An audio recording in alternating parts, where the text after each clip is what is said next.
আজকে সব জানো ওয়েলকাম বন্ধুরা। আমরা আজকে সবাই মিলে যাচ্ছি আমার এক দিদির বাড়ি, আমার পিস্তত দিদি, মেজ দিদি, তার বাড়ি যাচ্ছি। আমরা এখন পানাগড় বাজার থেকে টোটোয় চেপে গেছি, সবাই যাচ্ছি, আমি, আমার হাজবেন্ড, মেয়ে, মা।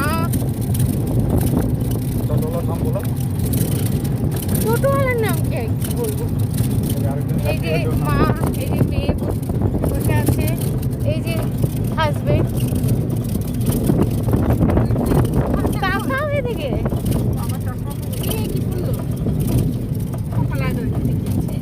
এই যে হাজবেন্ড। এই দেখো রাস্তায় কি সুন্দর, দুপাশে সবুজ ধান ক্ষেত, কি ভালো পরিবেশ।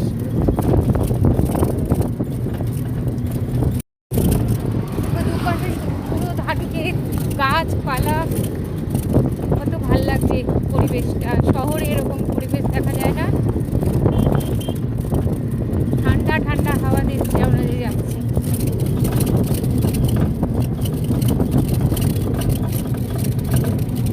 দেখো আমার বাড়ি গিয়ে আবার কথা হবে, দিদির বাড়ি পৌঁছে, দিদির বাড়ি পৌঁছে আবার কথা হবে। এই যে পিস্তল দিদির বাড়িতে এসে পৌঁছে গেছি, তো তখনই অনেক আগেই নিয়ে খাওয়া দাওয়া করে একটু ঘুমিয়ে পড়েছিলাম।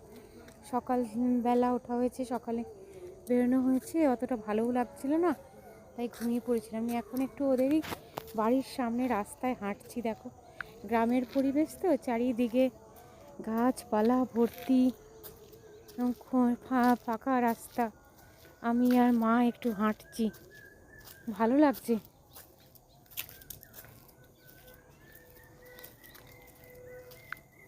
এই হাঁটতে হাঁটতে ভাবলাম তোমাদের সাথেও একটু কথা বলে নিই, তোমাদেরকেও একটু দেখিয়ে নিই।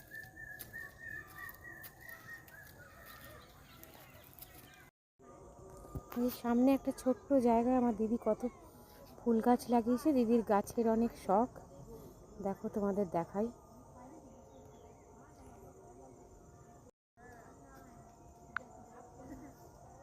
এই দেখো একটা ডালিয়া ফুটে রয়েছে, কত গাঁদা, ওদিকে ডালিয়া, কত সুন্দর তুলসী গাছ, কত দোপাটি ফুল রয়েছে। এই দেখো এদিকে একটা ফুল রয়েছে, এটাকে কি ফুল যেন বলে, খুব সুন্দর লাগছে। এই অনেক গাছপালা, দেখো লিচু গাছে কত মুকুল এসছে, সজনে গাছ, কি সুন্দর লাগছে।